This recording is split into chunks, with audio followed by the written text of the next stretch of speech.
Class 11th। आज हम गणित में समुच्चय, जिसे अंग्रेजी में सेट्स कहते हैं, इसके विषय में चर्चा करेंगे। तो सबसे पहले आती है प्रस्तावना, इंट्रोडक्शन। प्रस्तावना, इंट्रोडक्शन में हम क्या जानेंगे कि जो समुच्चय है, इस समुच्चय का विकास कहाँ पे हुआ। इस समुच्चय का विकास एक जर्मन के गणितज्ञ थे जिनका नाम था जॉर्ज कैंटर। जॉर्ज कैंटर जिस समय त्रिकोणमितीय श्रेणी के प्रश्नों का अध्ययन कर रहे थे, उसी समय कैंटर का परिचय पहली बार समुच्चय से हुआ। अब गणित में ये समुच्चय की जो संकल्पना है गणित अध्ययन के लिए, ये संकल्पना एक मूल संकल्पना है। इसकी सहायता से हम संबंध एवं फलन को परिभाषित करते हैं। ज्यामिति, अनुक्रम, प्रायिकता आदि के अध्ययन में भी समुच्चय सिद्धांत की आवश्यकता होती है। अब समुच्चय की संकल्पना क्या है? समुच्चय की संकल्पना कोई नई बात नहीं है। इसका प्रयोग हम अपने दैनिक जीवन में अक्सर किया करते हैं। जैसे हमने कह दिया टी सेट, कक्षा, क्रिकेट टीम, फुटबॉल टीम, वर्ष। इससे हमें समूह का ज्ञान होता है, संग्रह का ज्ञान होता है। जितने उदाहरण हमने बताए, इन सभी से एक संग्रह का बोध होता है। जैसे वर्ष है, वर्ष से हमें ज्ञात होता है कि वर्ष में 12 महीने होते हैं। अंग्रेजी महीनों के अनुसार जनवरी, फरवरी, मार्च, अप्रैल से लेकर के दिसंबर तक के 12 महीने होते हैं। तो इससे हमें क्या ज्ञात होता है? हमें एक समूह ज्ञात होता है और इसका हम प्रयोग बहुत करते हैं। टी सेट कहते हैं, लेमन सेट कहते हैं, पुस्तक है, ये भी हमारी जो है ये भी एक सेट है। परिवार हमारा एक सेट है, समुच्चय है। तो इसकी परिभाषा क्या है? इसकी परिभाषा यह है समुच्चय की, collection of well defined objects, collection of well defined objects, वस्तुओं के सुपरिभाषित संग्रह को समुच्चय कहा जाता है। समुच्चय से हमें ये ज्ञात होता है कि इसके अंदर क्या है। जैसे पहले हम इसकी परिभाषा लिख लें। इसकी परिभाषा क्या है? वस्तुओं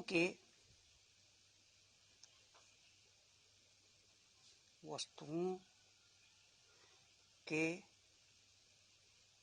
सुपरिभाषित संग्रह को समुच्चय कहा जाता है। अब जैसे यहाँ पे आ गया सुपरिभाषित, जैसे वर्ष का नाम हमने लिया, तो अंग्रेजी महीनों का नाम जब लेंगे तब जनवरी, फरवरी आएगा। अन्यथा उसे हम चैत, बैसाख, जेठ, आषाढ़, सावन, भादो, इनसे भी कह सकते हैं, इन्हें भी हम कह सकते हैं। ये सप्ताहों का संग्रह कह दिया जाए। तो इस प्रकार जब तक वो सुपरिभाषित नहीं होगी, पूर्ण रूप से स्पष्ट नहीं होगी, तब तक उसे हम समुच्चय नहीं कहेंगे। इस समुच्चय का एक दूसरा नाम और है। समुच्चय का दूसरा नाम इसे कुलक नाम से भी जानता है। कुलक के नाम से भी इसे जाना जाता है।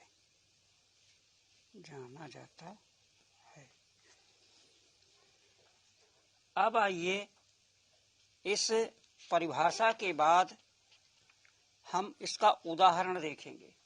उदाहरण में जैसे हमसे कह दिया जाए, एक उदाहरण ले रहे हैं। पहला उदाहरण है अंग्रेजी वर्णमाला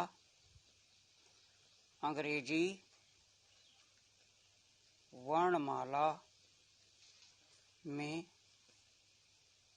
स्वरों का समुच्चय। तो स्वरों का समुच्चय हमारे स्वर क्या होते हैं?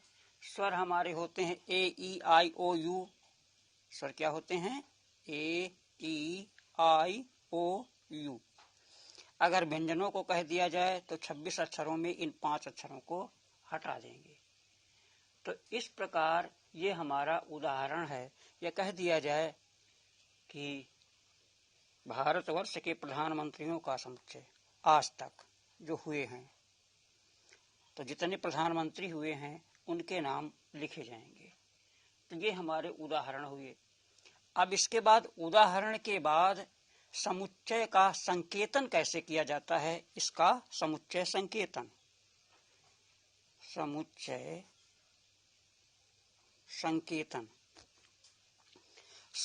समुच्चय का जो संकेतन होता है वह अंग्रेजी वर्णमाला के capital letters A B C D E and so on Z तक, अंग्रेजी वर्णमाला के कैपिटल लेटर्स से हम लिख नहीं रहे हैं, अंग्रेजी वर्णमाला के capital letters A B C D E and so on Z से करते हैं।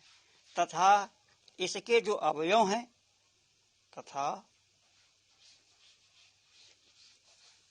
तथा अवयवों को अंग्रेजी वर्णमाला के small letters A B C D and so on Z से व्यक्त करते हैं। ये हमारे क्या हैं? ये अवयव हैं। इनको क्या कहा जाएगा? अवयव। और ये हमारे क्या हैं? समुच्चय। इसको हम समुच्चय कहते हैं और इसको कहते हैं अवयव। या परिवार के सदस्य भी, इन्हें सदस्य भी कहा जाता है, एलिमेंट अंग्रेजी में कहते हैं इसको। इसके बाद फिर हमारा आता है संकेतन के बाद, जैसे हमारा कोई एक समुच्चय है, उस समुच्चय में वो अवयव है अथवा नहीं है। जैसे हमने लिख दिया कि एक्स समुच्चय ए का एक अवयव है। तो इसको व्यक्त करने के लिए हम यूनानी प्रतीक, जिसे हम बिलोंग्स टू कहते हैं, एक्स बिलोंग्स टू ए कहेंगे कि एक्स अवयव ए में उपस्थित है, एक्स विद्यमान है ए में, एक्स अवयव है और ये क्या है? समुच्चय है, इसमें विद्यमान है। तो इसे पढ़ा क्या जाता है? इसको पढ़ा जाता है बिलोंग्स। इसे कहा जाता है संबंधित है, इसको हम संबंधित है कहते हैं। अब इसके बाद हम देखेंगे, अगर संबंधित नहीं है, मान लीजिए कह दिया जाए y is not belong to Z, sorry A, y is not belong to A. इसका मतलब है कि y समुच्चय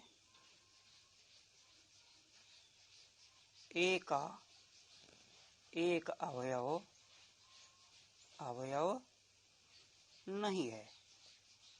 इसे पढ़ा जाएगा नॉट बिलोंग टू, संबंधित नहीं है, ये इससे संबंधित नहीं है।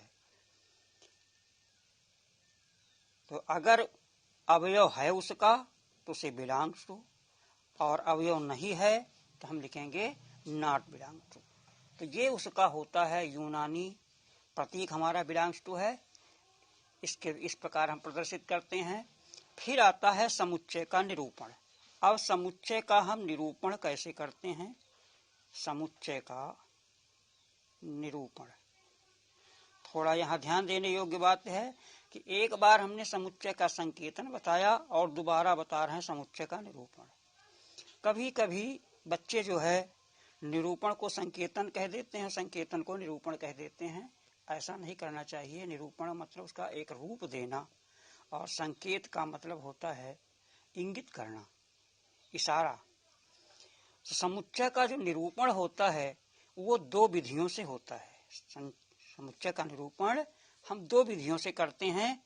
पहली विधि है हमारी, इसे हम कहते हैं तालिका विधि। तालिका विधि, इस तालिका विधि को सूची विधि भी कहा जाता है। तालिका विधि का दूसरा नाम है सूची विधि, और इसे या रोस्टर भी कहते हैं। रोस्टर विधि, रोस्टर विधि के नाम से भी जानते हैं। ये रोस्टर विधि भी हो गई। और दूसरी विधि हमारी क्या होती है। दूसरी विधि, सेकंड नंबर, दूसरी विधि हमारी है गुण विधि। गुण विधि, गुण विधि का एक दूसरा नाम है, या इसे हम निर्माण विधि के रूप नाम से भी जानते हैं। निर्माण विधि के नाम से भी जानते हैं। अब आइए एक उदाहरण के द्वारा हम इसको दोनों विधियों से समुच्चय का निरूपण करेंगे। देखिए हमारा एक उदाहरण है। उदाहरण हम लेकर के चल रहे हैं कि 1 से 20 तक संख्याएं 1 से 20 तक की अभाज्य संख्याओं का समुच्चय। अभाज्य संख्याओं का समुच्चय। अब इसको हम दो विधियों से करेंगे। पहली विधि हमारी क्या है, तालिका विधि। तालिका विधि द्वारा। तो तालिका विधि में हम क्या करेंगे, हमने क्या कहा था, हमने मान लिया कि समुच्चय ए है और ए में हमें लिखना है 1 से लेकर के 20 तक। 1 से लेकर के 20 तक जो अभाज्य संख्याएं हैं। तो अभाज्य संख्याएं आपको मालूम होनी चाहिए क्या होती हैं। अभाज्य संख्याएं जो स्वयं तथा एक को छोड़कर अन्य किसी संख्या से नहीं कटती हैं, उन्हें हम अभाज्य संख्या कहते हैं। देखिए सबसे छोटी अभाज्य संख्या 2 होती है, ये सम है। सम संख्या में सबसे छोटी अभाज्य संख्या 2 है और कोई अभाज्य संख्या नहीं है। 2 के बाद 3 है, 3 के बाद 5 है, 5 के बाद 7 है, 7 के बाद 11 है, 11 के बाद 13 है और 13 के बाद 17 है, 17 के बाद 19 है। तो ये तो हमारा हो गया तालिका विधि। इस तालिका विधि के द्वारा हमने इसका संकेत जो है इसको हमने निरूपित कर दिया। ये हमारा निरूपण हो गया। अब अगर हमसे कह दिया जाए 1 से लेकर के 1000 तक, तो हमें बड़ी देर लगेगी। तो ऐसे में हम दूसरी विधि जो हमारी है गुण विधि या निर्माण विधि, इसका प्रयोग करते हैं। आइए देखिए इसी विधि को हम, इसी प्रश्न को हम गुण विधि से कैसे लिखेंगे। सेकंड हमारी क्या है, गुण विधि। सेकंड गुण विधि।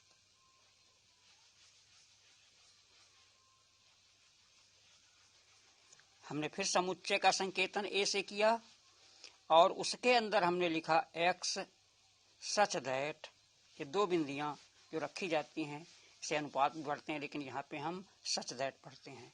बहुत से लोग एक लाइन खींच देते हैं, उस लाइन को भी सच दैट पढ़ा जाता है। बहुत लोग अब्लिक कह देते हैं, अब्लिक नहीं, वो सच दैट है।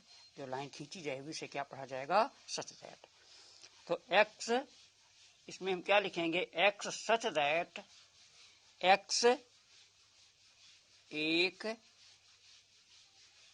अभाज्य संख्या है। ये क्या है? अभाज्य संख्या है।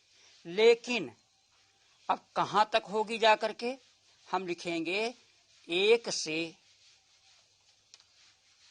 बड़ी होगी, या 2 लिख दीजिए यहाँ पे, 2 से बड़ी होगी और 2 के बराबर भी होगी। और कहां तक होगी? 20 से छोटी होगी। इतना हम लिखेंगे कि x का मान जो हमारी अभाज्य संख्या है कहाँ है? 2 से 20 के बीच में। अगर हम यहाँ पे इसे लिखते हैं लेस देन और इक्वल, अगर इक्वल न लगाएं तो हम यहाँ पे फिर 1 लिखेंगे, फिर हम 2 नहीं लिखेंगे 1 is less than x and x is also less than 20। तो इसमें आ जाएगा। ये हमारा तरीका है। इस प्रकार आज हमने इतनी चीजें सीखी। अब इसके आगे हम आपको बताएंगे कि इनके प्रकार, समुच्चय के प्रकार क्या हैं, कौन से, और उदाहरण बताएंगे फिर अगले वीडियो।